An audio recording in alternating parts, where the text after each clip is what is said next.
Assalamualaikum warahmatullahi wabarakatuh. Saya Andi Adela Imelda dari kelas 12 IPA 1. Kali ini saya akan menjelaskan materi mengenai evolusi.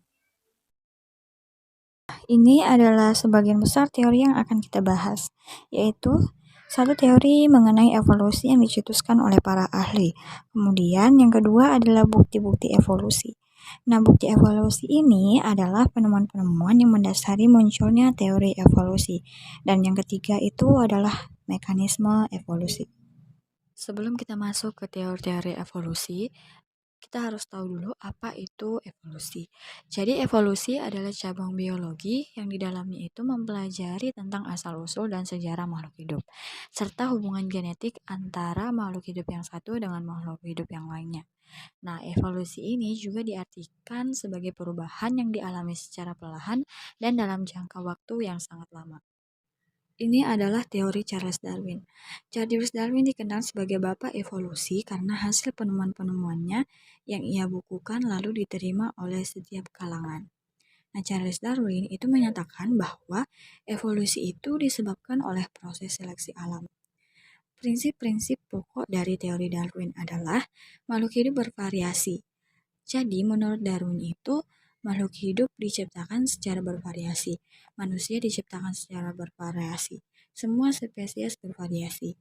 Nah, variasi atau jenis yang paling bisa berkembang sampai sekarang itu berasal dari spesies-spesies yang hidup di masa lampau yang telah lolos dari seleksi alam karena dia adaptif. Nah, jadi ada yang variasi, ada yang adaptif, ada juga yang tidak.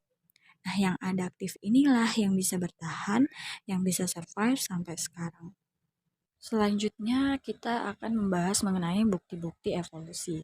Nah, ada beberapa bukti-bukti evolusi yang mendasari berkembangnya teori evolusi. Yang pertama itu ada fosil. Jadi, penemuan fosil selama bertahun-tahun oleh para paleontolog itu telah menyebabkan berkembangnya teori evolusi. Jadi, penemuan fosil-fosil tersebut eh, jadi kan fosil itu adalah sisa-sisa makhluk hidup yang sudah mati kemudian terkubur dan membatu selama ratusan bahkan jutaan tahun. Nah, jadi penemuan fosil ini menunjukkan bahwa makhluk hidup atau organisme yang hidup di masa lalu dan sekarang itu sangat berbeda. Nah, contohnya itu fosil hewan dari generasi ke generasi yang paling lengkap itu adalah fosil kuda. Seperti gambar yang kita bisa lihat di bawah ini adalah fosil kuda dari yang tertua sampai yang masih ada sampai saat ini. Kita bisa lihat urutannya mulai dari 56 juta tahun yang lalu, itu namanya Eohippus. Kemudian ada Mesohippus, Meryhippus, Pleohippus, sampai akhirnya menjadi kuda yang ada saat ini, yaitu Equus. Nah, di mana sih letak perbedaannya? Jadi letak perbedaannya itu kita bisa lihat dari jari-jari kakinya. Nah, kalau yang di Eohippus itu dia jari kakinya ada 5. Kemudian berkurang hingga kemudian menjadi 1. Kenapa sih jari kakinya semakin kesini semakin berkurang? Itu terjadi karena dia tereduksi karena tidak berguna, akhirnya tersisa 1. Kemudian perubahan yang lainnya itu adalah ukuran tubuhnya dari yang kecil hingga sebesar anjing sampai seperti kuda saat ini. Kemudian ada perbedaan tengkoraknya yang semakin membesar dan semakin memanjang. Kemudian ada jarak antar mata dan moncong. Kemudian gigi gerahamnya yang semakin besar. Dan ukuran kakinya yang panjang. Nah, yang kedua, bukti evolusi yang kedua adalah homologi organ. Homologi organ itu adalah organ yang memiliki asal-usul nenek moyang yang sama tetapi memiliki fungsi yang berbeda. Jadi persamaan struktur organ hewan yang sama itu menunjukkan bahwa hewan itu punya asal-usul nenek moyang yang sama. Nah, ini disebut dengan homologi. Jadi, organ-organ yang homolog itu terbentuk melalui proses evolusi divergen. Nah, sebaliknya ada juga struktur tubuh yang memiliki fungsi tubuh yang sama tetapi asal-usul bentuk strukturnya itu berbeda. Nah, ini disebut dengan analog. Ya, jadi analog itu dia terbentuk melalui proses evolusi konvergen. Nah, di sini kita bisa lihat contoh homologi, itu ada sayap burung, kaki kucing, ada kalong, ada burung, tangan manusia, kemudian ada kaki depan bangsa kadal, dan kaki depan katak. Nah, biasanya kalau yang homologi itu yang sesama vertebrata, tetapi dia yang organnya itu satu lokasi. Misalnya sayap dengan tangan manusia dan lain-lain. Nah, kemudian kalau contoh yang analogi itu dia di sini ada sayap kupu-kupu dengan atau sayap yang lainnya dengan sayap burung. Jadi dia itu memiliki fungsi yang sama, tapi strukturnya berbeda. Kita bisa lihat ya kalau misalnya kupu-kupu atau serangga lainnya itu kan dia jenisnya vertebrata, sedangkan kalau burung dan kelelawar itu vertebrata. Nah, jadi bisa disimpulkan bahwa walaupun dia itu memiliki organ yang fungsinya itu sama, yaitu untuk terbang, tetapi asal-usul strukturnya itu berbeda. Nah, itulah yang disebut dengan analog. Bukti evolusi yang selanjutnya adalah embriologi. Jadi, petunjuk evolusi itu bisa kita lihat bahwa embrio sesama vertebrata itu bentuknya sama atau mirip. Jadi, organisme yang keakrabannya dekat itu biasanya sulit dibedakan ketika tahap embrio.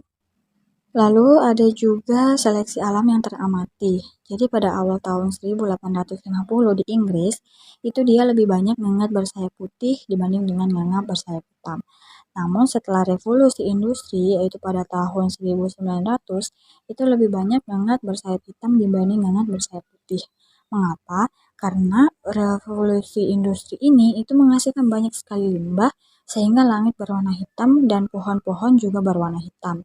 Nah, di sini kita bisa lihat pada gambar pertama itu dia pohonnya itu masih berwarna terang sehingga ngengat yang berwarna hitam, yang bersayap hitam itu dia lebih terlihat, mudah sekali terlihat oleh predator sehingga ngengat yang bersayap hitam itu lebih sedikit dibanding dengan ngengat yang bersayap terang. Kemudian yang pada gambar kedua itu dia pohonnya sudah berwarna hitam ya, sudah berwarna gelap sehingga ngengat yang bersayap putih itu lebih terlihat dibandingkan dengan ngengat yang bersayap gelap. Berikutnya ada organ vestigial atau organ sisa, yaitu organ kecil atau organ yang tidak lengkap yang tidak memiliki fungsi tertentu. Jadi ada organ-organ tertentu yang kita tidak tahu apa sih sebetulnya fungsinya. Nah, itu adalah organ-organ sisa evolusi. Contohnya pada manusia, di sini ada selaput mata pada sebelah dalam, kemudian ada tulang ekor, gigi taring, umbai cacing, otot penggerak telinga, dan rambut pada dada. Nah, itu adalah beberapa contoh-contoh sisa dari organ-organ sisa evolusi yang kita tidak tahu apa fungsinya. Nah, selanjutnya itu masuk ke mekanisme evolusi. Jadi, evolusi atau perubahan itu diawali dengan mutasi, yaitu perubahan susunan DNA pada sel genom yang diakibatkan oleh mutagen yang bisa menyebabkan penurunan sifat yang menurun pada generasi berikutnya. Mekanisme evolusi yang berikutnya adalah seleksi alam, di mana setiap organisme itu akan melakukan kompetisi. Jadi yang memenangkan kompetisi itu yang akan bertahan hidup. Lalu yang ketiga itu adalah migrasi atau perpindahan organisme.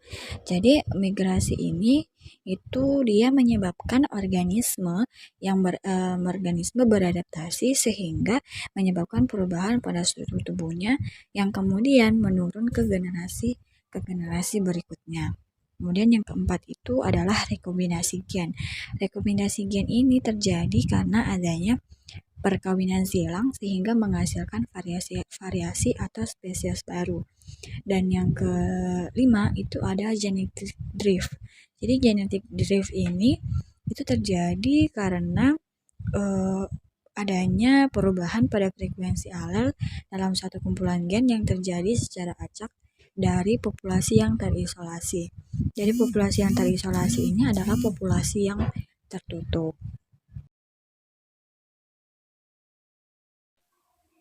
Itu dia tadi penjelasan saya mengenai evolusi.